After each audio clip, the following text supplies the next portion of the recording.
Punong-buno na naman po ng mga motorista, mabigat na daloy ng trapiko lalo na sa mga kalsadang malapit sa mga mall. Kumustahin po natin ang sitwasyon sa EDSA. Nakatutok live si Dano Tingkungko. Dano.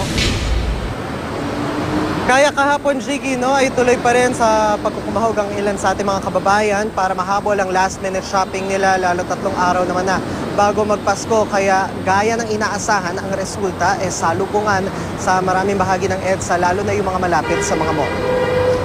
Maluwag man sa EDSA Trinoma northbound kanina, ang salubungan nagsisimula sa bahagi ng North Avenue na sakop ang SM North, lalo na sa mga U-turn slot.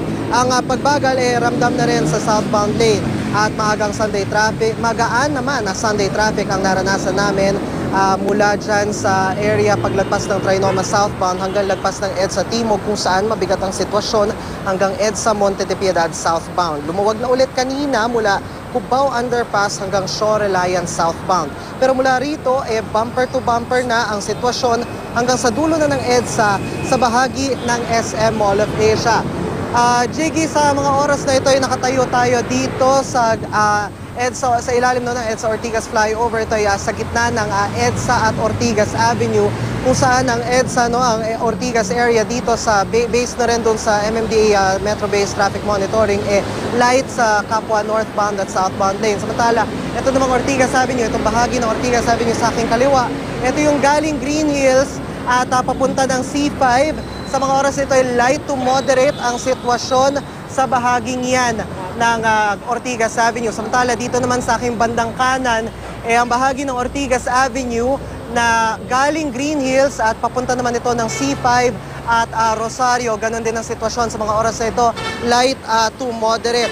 At payo lang natin, sa mga kapuso natin magdadala ng kotse papunta sa mga mall ngayon dahil inaasahan na siksikan at pahirapan ng parking sa mga mall.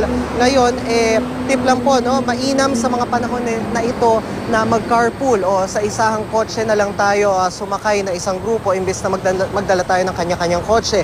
Makakatulong din po kung makakapagpatimbre kayo kung meron pang libreng parking slot doon sa mall na inyong pupuntahan, kung meron na kayong kaibigan na nandoon na. Maganda rin kung maaga kayong pupunta sa mga mall, lalo't isang obserbasyon natin itong mga nakaraang araw na magaan ang human at vehicle traffic tuwing umaga bago magtanghali sa mga mall. At mainam na rin po na gumawa na rin kayo ng listahan ng mga pupuntahang store at bibiling regalo para makaalis kayo at matapos kayo ng mas maaga. At panghuling tip lang po natin sa mga kapuso na nandito sa daan, paulit-ulit na po natin itong paalala, konting pasensya po dahil makakarating din po tayo sa ating paroroonan. At yan muna latest mula rito sa Ortigas. Balik sa iyo, Jiggy. Maraming salamat, Dano Tingkungko.